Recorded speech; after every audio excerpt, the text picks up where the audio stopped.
Speak to Ivan Eland, who's a senior fellow and director of the Center on Peace and Liberty at the Independent Institute. He joins us from Washington. Ivan, thank you so much indeed for your time. I wanted to get an idea from you about the support for Vladimir Putin and Russia in general across eastern Ukraine. I mean, Vladimir Putin has spoken for years about the fact that he believes that the government in Kiev is conducting a genocide against Russian speakers in eastern Ukraine, that this operation is to help protect them as well. A very interesting analysis I read from one defense specialist who said Mariupol was one of the most pro-Russian cities in all of Ukraine, and yet Vladimir Putin has leveled it. Yes, I think a lot of people, when another country invades your country, even if you have some sympathy with the people or even the government of the other country, you rally around the flag, and I think that's what you're seeing. Of course, there are still some Russian separatists that probably support being part of Russia, but I think a lot of the Russian people with Russian affinity, Russian speakers, I think some of those have gone over to Ukraine, and certainly, as you point out, Kharkiv is also a city that is in that area or north of the Donbass, and it is really put up a big fight. They still haven't taken it. It's very close to the Russian border, and Mariupol, et cetera. A lot of those cities the people are rallying to Ukraine's flag. I mean, it seems fairly clear that the Kremlin's plan now is to seize as much territory across eastern Ukraine as it can. Do you see it as inevitable that Russia will annex the Donbass as it did with Crimea?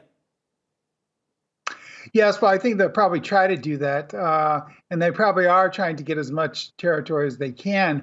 The problem that they're going to have is the longer the war goes on, the bigger the advantage for Ukraine, because, of course, Ukraine can harry their forces, and they will do that, I think, because the President Zelensky of Ukraine has said, we don't want to give up any territory in any peace settlement, which means that they probably will be in more than a burr in the side of Russia for the long term. I think this conflict, it looks as if it's now going to go on for a long time.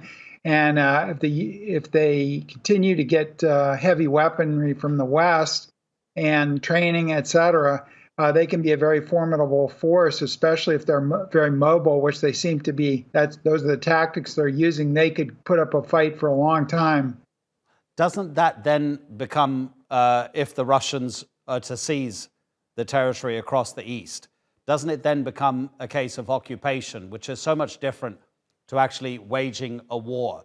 And then you've got the accusations from Kiev that in some of the areas where the Russians are already in control, they're trying to make that territory Russian, whether that's by putting flags up, by replacing local media sources and changing the transmitter signals on antennas so that the people there can only receive Russian broadcasts, or whether it's introducing the ruble for financial transactions. That becomes an occupation, which, as I say, is totally different, isn't it? Yes, and you need a lot, as the U.S. found out in Iraq, you need a lot more forces to adequately occupy a country than you do to take it over in the first place. That's the first point. Second point is it never pays for any military to kill civilians en masse. And the reason for that is the population fights harder, and Ukraine was already fighting hard. And across Ukraine, including some of the towns in the east there, the Russians have been brutal and have committed atrocities, war crimes, and perhaps even genocide. And that does nothing for the long-term Russian cause. You can put up flags and censor any media that's available, et cetera, and try to repress the people. But in the end, it's going to be very difficult occupation for the Russians. Ivan, really appreciate it. Thank you so much indeed for spending time with us. Ivan Eland in Washington. Thank you.